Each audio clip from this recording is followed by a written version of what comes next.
ছবির মতো সুন্দর লাগছে। পুরো বাগান একটা মনে হয়, পলাশের পুরো বাগান। কথা গো, মনে হয় যেন লাল রাস্তাটা দেখো, রাস্তাটা দেখো। আর রাস্তাটা এখানকার কোন দিকে তুমি ঘোরাবে কেন? এই নদীটা বয়ে গেছে পুরো পাথুরে নদী। আচ্ছা, এখানে গুগল ম্যাপ ঠিকঠাক রাস্তা দেখাচ্ছে না। এই মুহূর্তে রাস্তা ভালো আছে, আপনারাও আসতে পারেন। এই একটা সিগন্যাল দেখলাম ভীষণ লাজুক, আমাদের দেখে লজ্জায় লাল হয়ে গেল। আর ওই 7-8 ঘন্টা ধরে ভিজিয়ে রাখারও কোনো প্রয়োজন হয় না, একদম পুরো ইনস্ট্যান্টই তৈরি করা যায়। আর খেতে তো অসাধারণ লাগে। মাটনের পিসটা একদম তুলতুল করছে।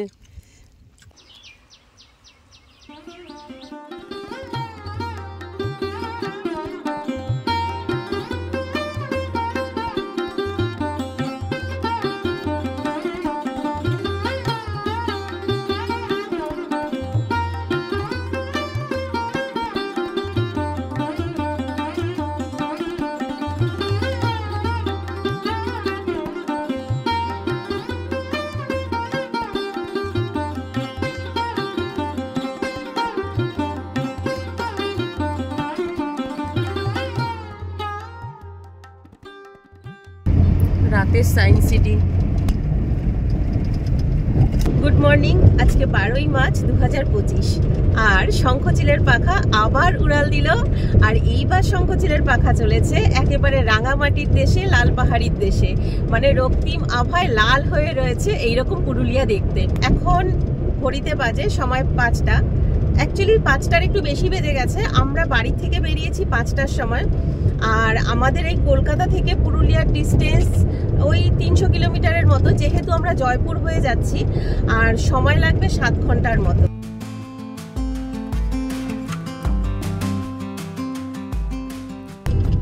এই যে এইবার আমরা কোনা এক্সপ্রেসওয়ে ধরে প্রথম টোলগেট পড়ছে আমাদের, এটা 10 টাকার টোলগেট।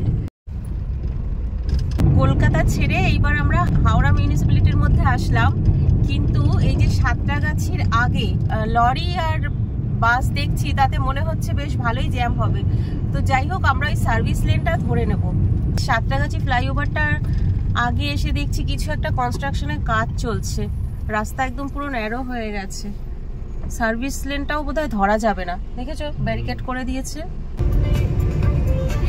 সৌভাগ্যবশত আমাদের দাঁড়াতে হলো না, বাদিকে চলে যাচ্ছে মুম্বাই রোড। আমরা এইবার ওই রাস্তাটা নেব না, এইবার নেব আমরা এই দিল্লি রোড। ভোরের শহরতলি, এই পূব আকাশটা লাল লাল হচ্ছে, সানরাইজ হবে এক্ষুনি। এই হাইওয়েতে উঠে সূর্যোদয় দেখার একটা আলাদা আনন্দ আছে, বলো? দারুণ লাগে না?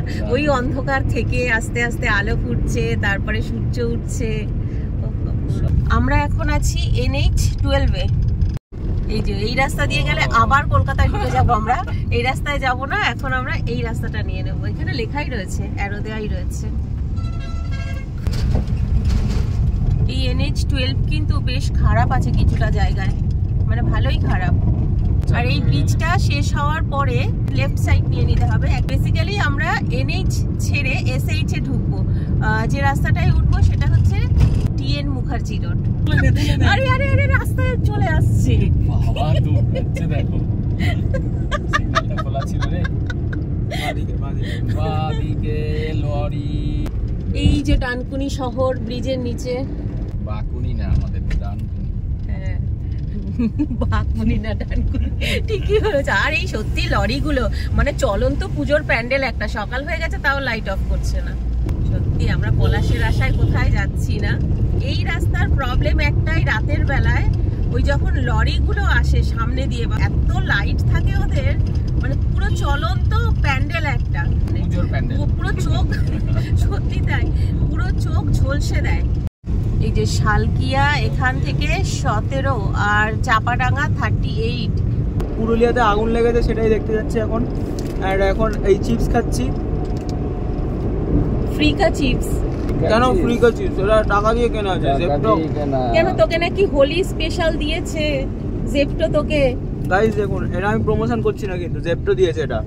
রাস্তার মাঝখানে এরকম বালি ফেলে রেখেছে কেন? এই কুয়াশা দেখেছো? হ্যাঁ, কেমন একটা ফগিং ফগিং টাইপের লাগছে। নাও খাও। এটা মনে হয় চিন্তা ভাবনা ছিল একটা টোল বানানোর, বুঝলে? বানিয়ে উঠতে পারে না, বানিয়ে উঠতে পারিনি। এরকম ফগিং হয়েছে, বাপ রে বাপ, মারাত্মক ঠান্ডা হয়ে গেছে, বুঝলে? আরে ঠান্ডা আছে দিকে না, ঠান্ডা না থাকলেও তেমন অবশ্য গাড়ির মধ্যে বুঝতে পারছি না, মাফলার পরে বাইরে বের হচ্ছে। হ্যাঁ সত্যি, কিন্তু এইরকম ভাবে ফগিং হয়ে রয়েছে এখন এই মার্চ মাসে। কিন্তু তুই আমাকে এটা কি চিপস দিলি? এটা কি?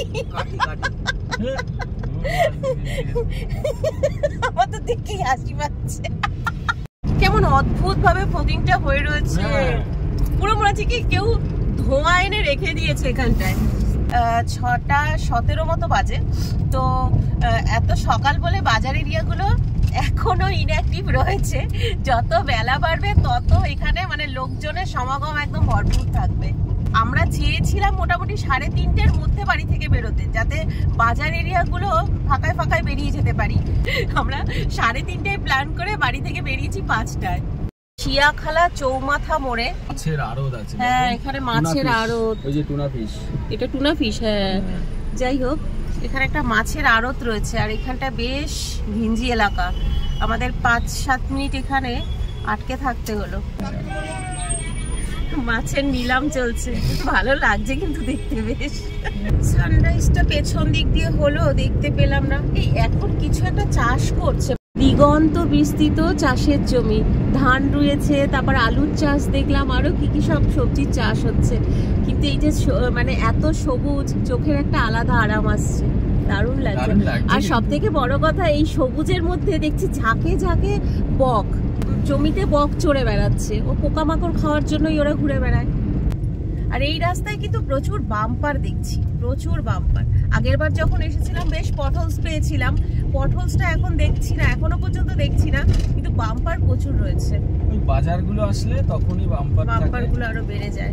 মনে আছে এই রাস্তায় গরুর হাট বসে, বিশাল, কিন্তু সেটা তো বোধহয় রোববার হয়। আজকে কি হবে? আজকে তো বুধবার। ডেকে নিয়ে আসবো বাড়ি থেকে। কি অবস্থা, কাকে সব ডেকে নিয়ে আসবো। এই যে আলুর চাষ হয়ে রয়েছে। আর কি করতে এয়ারবেসে যাবো? এয়ারবেসে গিয়ে তো লাভ নেই। প্রায় বছর 4-5 আগে একবার এখানে এসেছিলাম আমরা জয়পুরে আসার জন্য। তো এত বন্যা হয়েছিল, মানে শুধুমাত্র রাস্তাটাই উঠে রয়েছে আর দুদিকে যে চাষের জমি পুরো জলে থই থই করছে। মনে হচ্ছে কোনো একটা সমুদ্রের উপর দিয়ে আমরা চলেছি। সব থেকে বড় কথা, ওই বাড়িগুলোর জানলা পর্যন্ত, দরজার তালা পর্যন্ত জল উঠে রয়েছে। এত মর্মান্তিক মানে অবস্থা হয়ে গেছিল সেইবার। কফিটা কোথায় খাবে? কফিটা মাঠে চাষ করছে, দেখলেও চোখের আরাম লাগে। এইসব জায়গায় সেই জল ছিল না? হ্যাঁ, পুরো জলে থই থই করছে। এই রাস্তা দিয়ে আমি যতবার যাবো ওই দৃশ্য আমার ভেসে উঠবে চোখে। এইসব জায়গাতেই কোথাও দাঁড়িয়েছিলাম নাকি আর একটু আগে গিয়ে। সুন্দর লাগছে পাশের গাছগুলো। ও পাশে ধান জমি, চাষের জমি, আর এই পাশে গাছ। শিমুল, হ্যাঁ শিমুল গাছ, শিমুল, বিশাল বড় একটা শিমুল গাছ। বাবা, সামনে একটা বাগান বিলাস, দেখো কি সুন্দর লাগছে কালারটা। আচ্ছা, এরকম তো বাগান বিলাসটা তো সব জায়গায় হয়, এই বুগেনভেলিয়াটা সব জায়গাতেই হয়। এইগুলো কেন পুরো রাস্তা ধরে লাগিয়ে রাখে না? বেশ সত্যি, যদি এরকম পুরো বুগেনভেলিয়া রাস্তা আমাদের বাইপাসেরই তো দুদিকে ধরে লাগিয়ে দিতে পারে, তাই না? সব জমি থেকে আলু তুলে নিয়ে এসে সেখান থেকে লরি বোঝাই করেছে, আর সব আলুর চাষ হচ্ছে দেখছি। সব বস্তা বস্তা ভর্তি করে করে রেখেছে, জমি থেকে তুলছে আর স্টোর হাউসে যাচ্ছে, আর বড় বড় ট্রাক গুলোতে ভর্তি করছে। দূর দূরের স্টেট গুলোতেও যায় না এখান থেকে আলু, বাইরের স্টেটে যায় অনেক। বাম্পার গুলো বেশ উঁচু উঁচু। চাপাডাঙ্গা সোজা, আরামবাগ সোজা, তারকেশ্বর ডান দিকে। রাস্তাটা বাদিকে চলে গেল চাপাডাঙ্গা কলেজ, আর এই দিক থেকে বোধহয় তারকেশ্বর যাচ্ছে না, এদিকে ডান দিকে। এই যে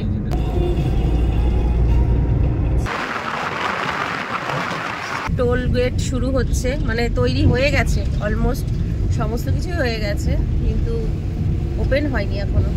বর্ধমান এখান থেকে 53 ডান দিকে গেলে, আর মায়াপুর 1 বলছে। এটা কোন মায়াপুর? ওই মায়াপুর নয়, কিন্তু ব্রিজটা খুব সুন্দর লাগছে দেখতে। এখান থেকে আর 10 কিলোমিটার আরামবাগ। প্রায় 100 কিলোমিটার হতে যাচ্ছে আমাদের জার্নির। এই একটা সিগন্যাল দেখলাম ভীষণ লাজুক, আমাদের দেখে লজ্জায় লাল হয়ে গেল। এই জায়গাটাতে জল জমেছিল, এত জল জমেছিল যে গাড়ির চাকা পর্যন্ত জলের তলায় ডুবে যাচ্ছে, এত জল ছিল। কোমর সমান হয়ে যেত, কোমর সমান জল। সেই অবস্থায় আমরা এর মধ্যে দিয়ে গাড়ি চালিয়ে নিয়ে গেছি।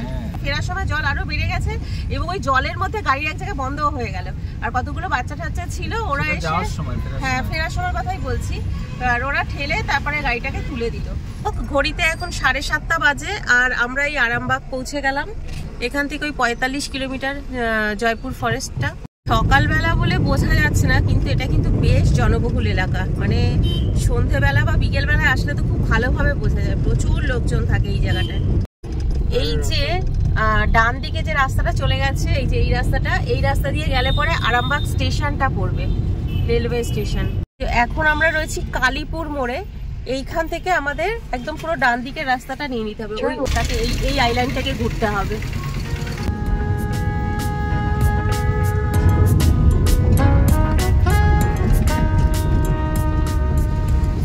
শামুকখোলা গুলো উড়ে যাচ্ছে, দেখেছো কি বড় বড়, ইস উড়ে চলে গেল। ভালো একটা জায়গা পেয়ে গেছি বসার, দারুণ দারুণ দারুণ। পাখিগুলো ডাকছে, কার দোকানে বসে আছো? দোকান বন্ধ, তাই জন্য আমরা দোকানটা দখল করে নিয়েছি। বাবা গরম।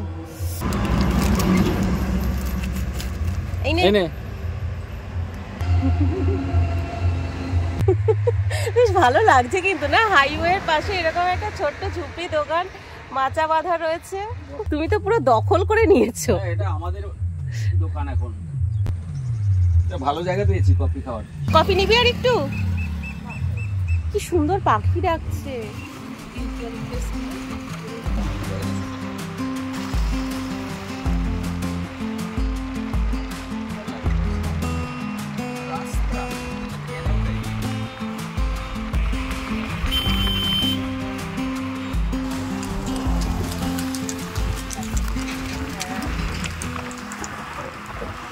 আমরা এখন এসে গেছি কোতলপুর, আর এখান থেকে জয়পুর আর কয়েক কিলোমিটার আছে।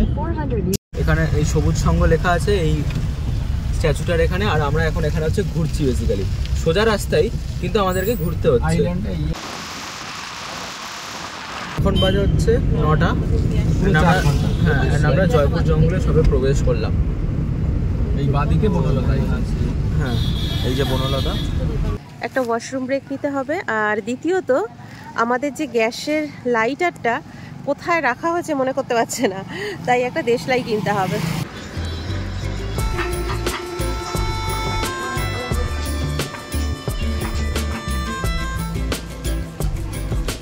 এই হচ্ছে বনলতার নিজস্ব মাছ চাষ হয় এই পুকুরে।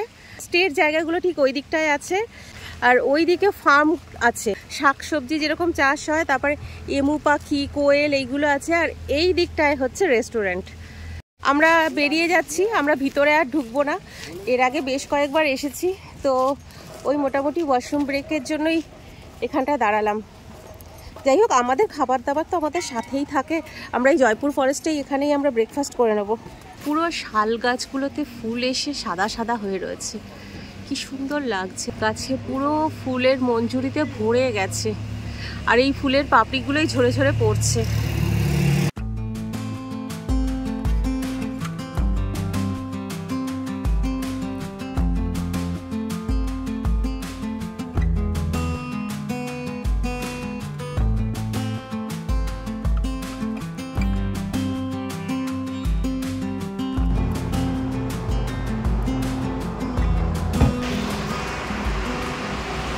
পুরুলিয়া যাওয়ার জন্য মোটামুটি 3টে রাস্তা আছে কলকাতা থেকে, তার মধ্যে আমরা চুজ করেছি জয়পুর হয়ে আমরা পুরুলিয়া যাব। তো জয়পুরের রাস্তাটা এখনও পর্যন্ত ভালোই পেয়েছি। এর আগে আমরা ঝাড়খণ্ড থেকে ফিরছিলাম, তখন রাস্তাটা তো ভালো ছিল না, কারণ এই মুহূর্তে রাস্তা ভালো আছে, আপনারাও আসতে পারেন, কোনো অসুবিধা নেই। কিন্তু একটু ভোর রাতে বেরোলে রাস্তাটা অনেকটা ক্লিয়ার পাওয়া যায়, একটু লরির চাপ আছে থাকলেও মোটামুটি অসুবিধা নেই। সামান্য যে পটহোলস আছে বা সামান্য যে একটু খারাপ আছে, ওটা ধরার মধ্যে পড়ে না।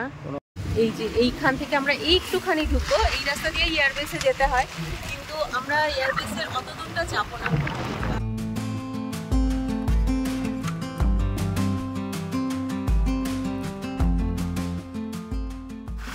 এই যে আমাদের আইস বক্সটা একটু দেখিয়ে দিই কি পরিস্থিতিতে আছে।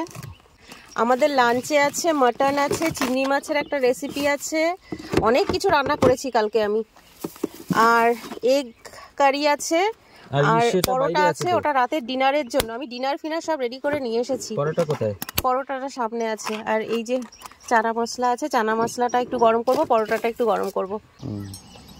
এটা অ্যাকচুয়ালি পিস কচুরি হয় না, কড়াইশুটির কচুরি, সেটাই হচ্ছে কড়াইশুটির পরোটা।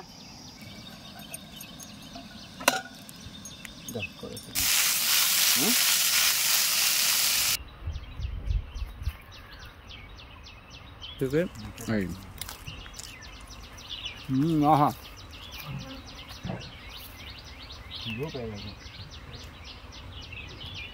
কেমন আছে?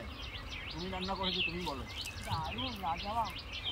তোমার হেসেলে কি রান্না হচ্ছে এবার? হেসেলে একটা ম্যাজিক দেখাবো এবার। ম্যাজিকটা হচ্ছে ইনস্ট্যান্ট জয়নগরের মোয়া। এটা হচ্ছে কনকচুর ধানের খই, আর এটা হচ্ছে খোয়া ক্ষীর। পুরোটা দেবো না, যতটুকু লাগবে ততটুকুই দেব, একটু পরিমাণে বেশিই দেব। হচ্ছে নলেন গুড়, একদম খাঁটি নলেন গুড়, গাছ থেকে রস নিয়ে এসে গুড় তৈরি করে সামনেই দেয়, সেখান থেকে কেনা। এলাচের গুঁড়ো, এটা হচ্ছে এলাচের গুঁড়ো। আর দেবো একটু ঘি। পড়ছিস না কেন বাবা, পড়। এটাকেই এবার মিক্সড করব। কোনো 8 ঘন্টা 7 ঘন্টা কিচ্ছু ভিজানোর প্রয়োজন থাকে না। এটাকেই ভালো করে মিক্স করলে এটাই পাক এসে যাবে সুন্দর করে। হালকা একটু জাফরান আর একটু খোয়া ছড়িয়ে দেবো। এটাতে একটা কিশমিশ পড়ে, এই কাজু পড়েনি। একটা এই যে হয়ে গেছে কমপ্লিট। এই যে জয়নগরের মোয়া, জয়নগরের মোয়া, জয়নগরের মোয়া আর জয়পুর জঙ্গল মিলেমিশে একাকার হয়ে গেছে। এবার একটু খেয়ে টেস্ট করো। হ্যাঁ, এবার 5 মিনিটস ক্রাফটস না, 5 মিনিট মোয়া। হ্যাঁ, সত্যি জয়নগর যাওয়া লাগে না, বাড়িতে বসেই তৈরি করা যায়। আর ওই 7-8 ঘন্টা ধরে ভিজিয়ে রাখারও কোনো প্রয়োজন হয় না, একদম পুরো ইনস্ট্যান্টই তৈরি করা যায়। আর খেতে তো অসাধারণ লাগে।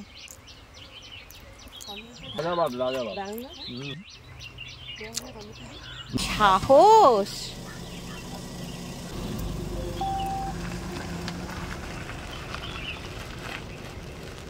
এখানটায় হচ্ছে মেন রোডটা।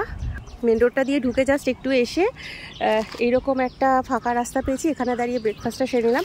আর এই দিকটায় গেলে পরে, সোজা এই রাস্তা দিয়ে গেলে পরে এয়ারবেসটা পড়ে। কেউ কোথাও নেই, আমাকে জঙ্গলের মধ্যে একা ফেলে রেখে কোথায় গেল এরা, গাড়ি ঘুরিয়ে আনতে ভগবান জানে। শালের যে মঞ্জুরি, এত সুন্দর গন্ধটা, অপূর্ব লাগছে। এই আমরা এখন এখান থেকে বেরিয়ে যাব। তুই চালাচ্ছিস এখনো? তুই চালাচ্ছিস? ব্রেকফাস্ট ব্রেক নিলাম প্রায় 1 ঘন্টার উপরে। এখনো আমাদের অর্ধেক রাস্তা বাকি। কলকাতা থেকে অযোধ্যা পাহাড় যদি জয়পুর হয়ে যেতে হয়, তাহলে জয়পুর জঙ্গলে আসলে মনে করবেন অর্ধেক রাস্তা এসেছি। মানে আমাদের এখনো আর হাফ রাস্তা যেতে হবে। এইবার আমরা হাইওয়েতে আবার উঠে গেলাম। এখন ওই 10:30 মতো বাজে। আর আমরা দেখি এখন কতক্ষণ লাগে আমাদের হিল টপে পৌঁছাতে। অ্যাকচুয়ালি আমাদের না কোনো রুম বুক নেই, মানে কোথাও আমরা হোটেল কিচ্ছু বুক করিনি, কারণ আমাদের ইচ্ছা আছে আমরা গিয়ে হোটেল দেখে তারপরে হোটেল নেব। ওই আগে থেকে হোটেল নিয়ে অনেক জায়গায় আমাদের অনেক সময় ঠকতেও হয়েছে। যাই হোক, সেই সমস্ত কোনো ঝামেলায় পড়বো না, আমরা হোটেল নিয়ে দেখে নিয়ে তারপর হোটেল বুক করব।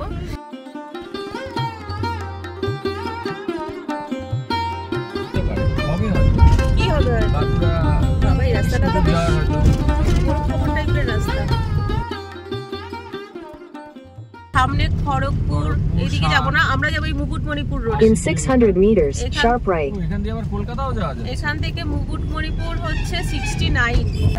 এইদিকে বিষ্ণুপুর দেখাচ্ছে, আমাদের ঘুরে আবার এই দিকটা নিতে হচ্ছে। আচ্ছা, এখানে গুগল ম্যাপ ঠিকঠাক রাস্তা দেখাচ্ছে না। আমরা ওই রাস্তা দিয়ে এসেছিলাম, এসে ওই দিক দিয়ে ইউটার্ন নিয়ে এসে আবার এই রাস্তায় আসলাম, মানে বেসিক্যালি ওই পেছন দিক থেকে এসে এই রাস্তাটায় ঢুকে গেলাম। বিষ্ণুপুর নকাইঝুরি তালডাংরা রোড দেখাচ্ছে এটা।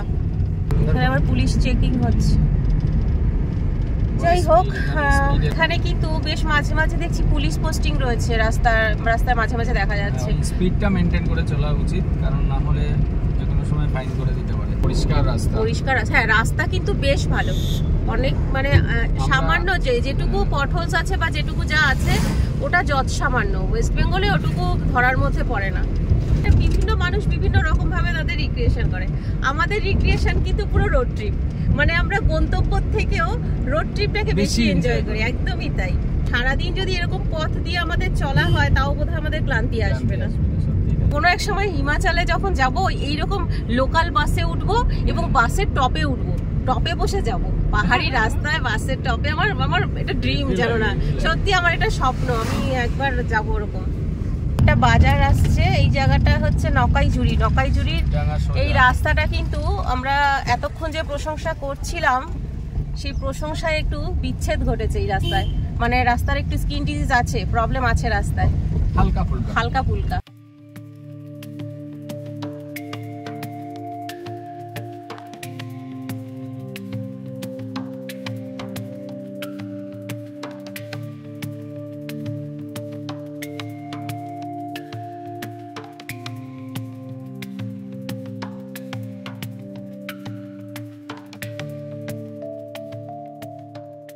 এত সুন্দর একটা রাস্তা, জাস্ট না দাঁড়িয়ে পারছি না। আমরা ভাবলাম দাঁড়াবো না, কিন্তু রাস্তাটা এত সুন্দর বলছিলে না দাঁড়াবো না। পাতা তো নতুন পাতা, তার মধ্যে ফুলগুলো ঝরে ঝরে পড়ছে, অপূর্ব লাগছে। আর একটা সুন্দর একটা গন্ধ, ছবির মতো সুন্দর লাগছে।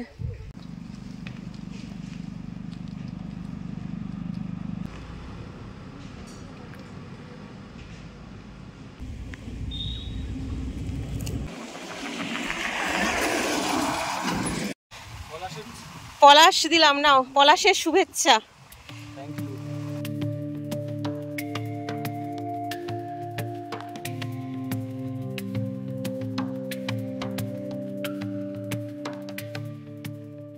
এতক্ষণ এই রাস্তায় চলার পর আমরা এখন বাঁদিকে নিয়ে নেবো, নাম হচ্ছে শিবডাঙ্গা মোড়। আর আমরা এখন এই রাস্তাটায় Turn left onto State Highway 2. আমরা গত বছর ঠিক এরকম সময় হিলে বাসে ট্রেক করেছিলাম রোডোডেন্ড্রন দেখার জন্য। সেই এক রূপ আর এই আর এক রূপ, কি অসাধারণ লাগছে। প্রচুর পলাশ গাছ আর পুরো ফুলের লালে লাল হয়ে রয়েছে এখানে। প্রচুর গাছ দেখলাম, পুরো আগুন রঙা পলাশ ফুটে একদম পুরো আগুনের মতন হয়ে রয়েছে, এত অপূর্ব লাগছে। মানে ইচ্ছা করছে ওখানে একটু দাঁড়িয়ে গাছের একটু ভালো করে ছবি তুলি, কিন্তু যেহেতু এখনো আমাদের 100 কিলোমিটার মতো বাকি আছে, তো দাঁড়ানোর তো উপায় নেই। তো যাই দেখি, আরো তো অপেক্ষায় আছি। অযোধ্যা হিল এখনো 93, পুরুলিয়া 6204। আমরা এই পুরুলিয়ার পায়রা চালে বলে একটা জায়গা দিয়ে তেল ভরলাম পেট্রোল পাম্প থেকে। তো এইখানেও প্রচুর, মানে প্রচুর বললেও ভুল হবে, অজস্র পলাশ গাছ দেখছি, মানে লালে লাল হয়ে রয়েছে, এত সুন্দর লাগছে। In 600 meters, turn right onto Parachali, Herban, Manbazar, Barabam, Balarampur Road. রাস্তার তো মারাত্মক অবস্থা, মারাত্মক মানে ভয়ঙ্কর অবস্থা। আমরা এখন আছি মানবাজারে, এইখান থেকে আমরা রাইটে নিয়ে নেবো টার্ন, এই দিকটায় রাস্তাটা নিয়ে নেবো। যাই হোক, রাস্তা কিন্তু বেশ জনবহুল, দোকানপাট, সরু রাস্তা, তার মধ্যে আবার ভিডিওতেও দেখছিলাম হ্যাঁ রাস্তাটা খুব সরু।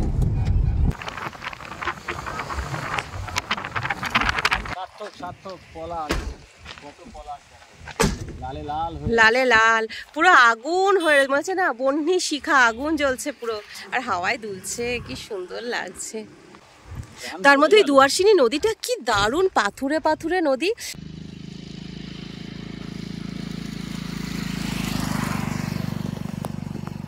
হাওয়ায় দুলছে, দেখো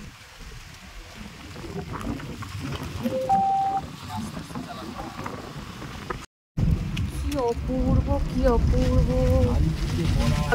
ও বাপরে বাপ, এটা আমি পাগল হয়ে যাব গো, সিরিয়াসলি আমি পাগল হয়ে যাব, এত পলাশ। মাই গড, এই যদি 90% হয়, আমাদের বললো না 90%, এই যদি 90% হয় তাহলে 100%-এ কি করবো আমরা? কি দারুণ লাগছে গো, মাই গড, সত্যি ভুল হয়ে যাচ্ছে এই রাস্তাটা।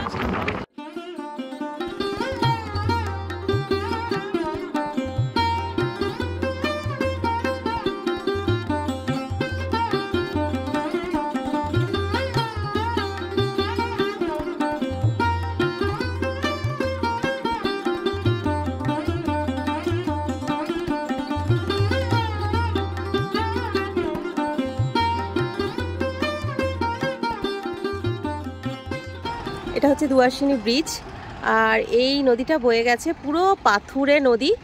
এই রাস্তা দিয়ে গেলে পরে পলাশ, মানে অজস্র পলাশ, লালে লাল হয়ে রয়েছে পাশটা। কি বলবো, চোখের পাতাও ফেলতে ইচ্ছা করবে না, এতটাই রূপ প্রকৃতির। পাথর বেরিয়ে আছে, তার ভিতর থেকে নদী বয়ে চলেছে, এটাও কিন্তু একটা আলাদা রূপ। এই যে দুয়ার্সিনী, আবার মেইন রোডে উঠে গেলাম। ওপাশে পলাশ দেখেই আমরা ঢুকেছিলাম ওই রাস্তাটায়।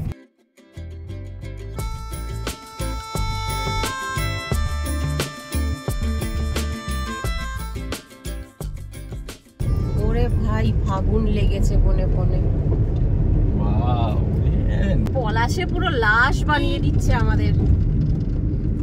কি হারে পলাশ, পুরো বাগান একটা মনে হয়, পলাশের পুরো বাগান। কি কথা গো, মনে হয় যেন লাল রাস্তাটা দেখো, রাস্তাটা দেখো। আর রাস্তাটা এখানকার কোন দিকে তুমি ঘোরাবে? 400 meters, continue straight. কোন দিকে ঘোরাবো? এই মোড়টার নাম হচ্ছে শাখারি মোড়। এখান থেকে কিন্তু আমাদের ডান দিকে নিয়ে নিতে হবে। দেখো বাঁ দিকে বড় বাজার, আচ্ছা দুদিক দিয়ে অযোধ্যা পাওয়ার যাওয়া যায়। এই রাস্তা কিন্তু ভালোই, বলো, রাস্তা কোথাও খারাপ পেলাম না।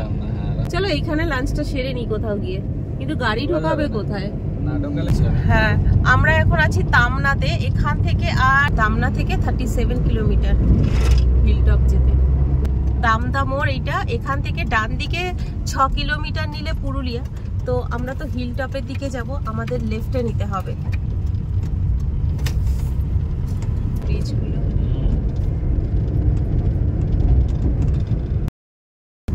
পলাশ পড়ে যাচ্ছে হাওয়ায়। পলাশের নিয়মিত তাই। আর পড়ে যাওয়ার পরে 10-12 ঘন্টা থাকে টাটকা। পাহাড়ের ভিউ অনেকক্ষণ আগে থেকেই পাচ্ছিলাম, কিন্তু ফোনে আসবে না বলে আমি তুলিনি। এখন বোধহয় কিছুটা আসছে। এখন আমরা আছি আহাররা বলে একটা জায়গায়, এখান থেকে আবার আমাদের লেফটে নিতে হবে। এই আমরা এখন চলে এলাম শিকরাবাদ বাজারে। এই শিকরাবাদ থেকে হিলটপ হচ্ছে 13 কিলোমিটার, কিন্তু এই শিকরাবাদের আগে ছোট্ট একটা বস্তি মতো পড়ে, আর ওখানে মানে গরু, ছাগল, এই যে আবার একটা হাঁস গাড়ির সামনে, আর নড়েও না। সব থেকে বড় কথা, নড়েও না, দাঁড়িয়ে আছে তো দাঁড়িয়েই থাকে। পাহাড়ের রেঞ্জটা পুরো বড় হয়ে যাচ্ছে, যত কাছে আসছে তত বড় লাগছে। Welcome to Ayodhya hill. আর বলরামপুর হচ্ছে বাদিকে 52। কলকাতা থেকে অযোধ্যা হিলটপের দূরত্ব ওই 325 কিলোমিটারের মধ্যেই। আর গুগল ম্যাপ অনুযায়ী সময় লাগার কথা 7 ঘন্টার মতো, কিন্তু আমাদের সময় লেগেছিল প্রায় 10 ঘন্টার মতো। কারণ এই রাস্তায় কিছু কিছু জঙ্গল, আর বিশেষ করে ওই পলাশ বন এত সুন্দর যে আমরা না দাঁড়িয়ে পারিনি। তারপরে আমরা যেহেতু ব্রেকফাস্ট লাঞ্চ পথের ধারেই সেরেছিলাম, তাই আমাদের সময়টা একটু বেশিই লেগেছিল। আর এই রাস্তায় আমাদের গাড়ির পেট্রোল লেগেছিল ওই 2000 টাকার মধ্যেই, আর গাড়ির মাইলেজ ছিল অ্যাভারেজ 20-র মতো। আর এই পুরো রাস্তাটা কিন্তু ভীষণই ভালো পেয়েছি আমরা। যেটুকু খারাপ পেয়েছি ওটাকে যৎসামান্য বলা চলে। আর এই রাস্তায় আমাদের টোল পড়েছিল মাত্র 10 টাকা। এই যে হিলটপে ওঠার রাস্তায় এই হেয়ারপিন বেন্ডগুলো এখান থেকে দেখা যাচ্ছে, ঠিক এই জায়গা থেকে। আর পাহাড়ি রেঞ্জটা তো দেখাই যাচ্ছে, আর দূরে ওই পলাশ গাছগুলো লাল লাল হয়ে রয়েছে। খেলনার মতো লাগছে না? ওইটুকু উঠলাম, তাতে কোথায় উঠে? হ্যাঁ সেটাই, একটুখানি উঠলাম তাতেই কোথায় উঠে এলাম।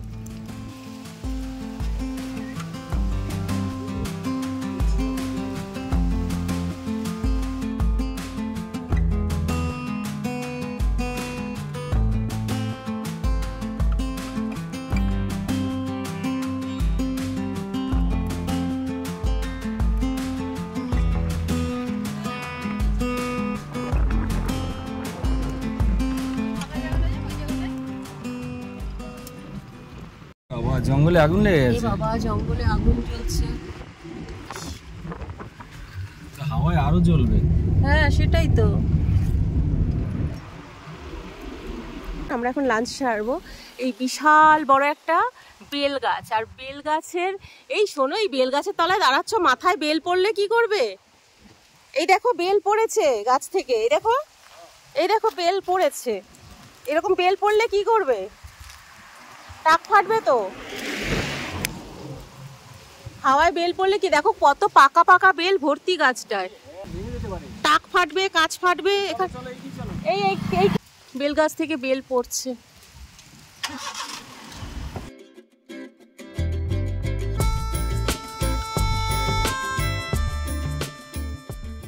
পাহাড়ি জঙ্গল। তো যাই হোক, এইখানে আমাদের এখন ক্যাম্পিং হবে। আমি চাল বাড়ি থেকে ধুয়ে নিয়ে এসেছিলাম। এই যে দেরাদুন চালের ভাত, মাছের ভর্তা হবে, এগুলো নুন হলুদ দিয়ে ভাজা রয়েছে। আর এটা হচ্ছে একটা চিংড়ি মাছের কষা টাইপের করেছি, ফ্রিজে চিংড়ি মাছ ছিল, করে নিয়ে এসেছি। এই হচ্ছে চিংড়ি মাছের কষাটা। এই হচ্ছে আমাদের মাটন। এই মাটন খাবি এক পিস? খা। মাছ ভর্তাটা করে তারপর চিংড়ি মাছটা গরম করবো, তারপর মাটনটা গরম করবো। মাছটাও একটু রসুন ফোড়ন দেবো আর কাঁচা পেঁয়াজ দিয়ে তারপর ভর্তাটা মাখবো। অল্প একটু তেল দিলাম, রসুনটাও দিয়ে দেবো, দিয়ে জাস্ট একটু নাড়াচাড়া করে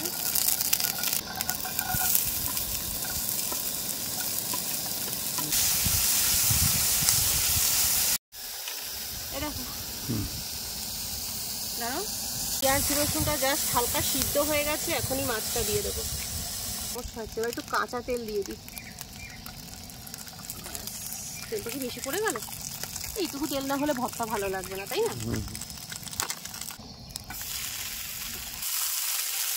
পুরো আচারি চিংড়ি হয়ে গেছে। হ্যাঁ, ঢেকে রেখে দিচ্ছি। একদম কমিয়ে দাও, একদম লো করে দিচ্ছি, বন্ধ না হয়ে যাবে। এটা বন্ধ হয়নি, জাস্ট একদম হালকা হতে থাকুক, এটা গরম হতে থাকুক, আর মাছের ভর্তাটা চিংড়ি মাছটা দিয়ে খেতে থাকো, ঠিক আছে? এটা আমি ঢেকে রেখে দিচ্ছি। এটা ঢাকা থাক। স্বাভাবিক।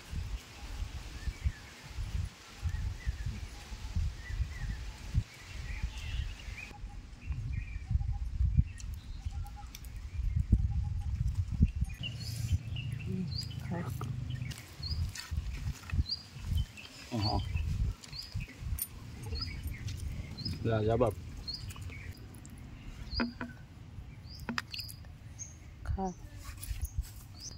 ভীষণই সফট হয়েছে। মায়ের হাতের রান্না সব থেকে ভালো হয়। পুরুলিয়ার পলাশ আর বাড়ির মাটন। দারুণ সফট হয়েছে মাংসটা। দারুণ দারুণ। সিরিয়াসলি মাটনের পিসটা একদম তুলতুল করছে, দারুণ সফট হয়েছে।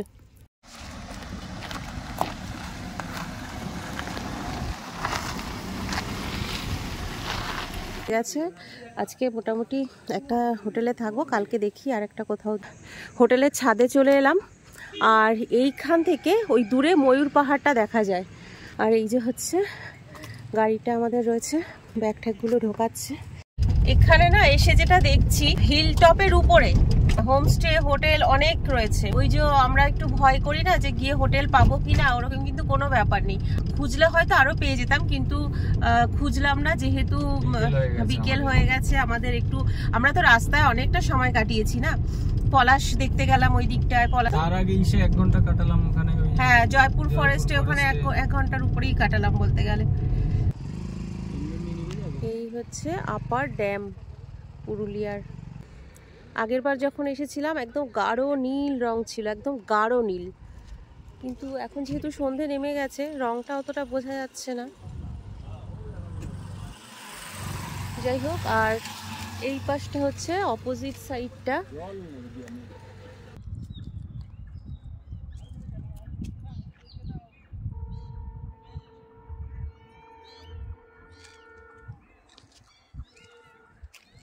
রাত পাখিরা ডাকতে শুরু করেছে।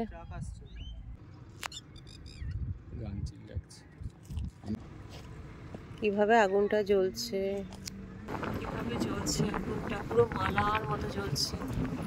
পরশুদিন দোল পূর্ণিমা, সেই পূর্ণিমার চাঁদ এখন আকাশে, কি অপূর্ব লাগছে, আলোয় আলোকিত হয়ে আছে চাঁদের আলো।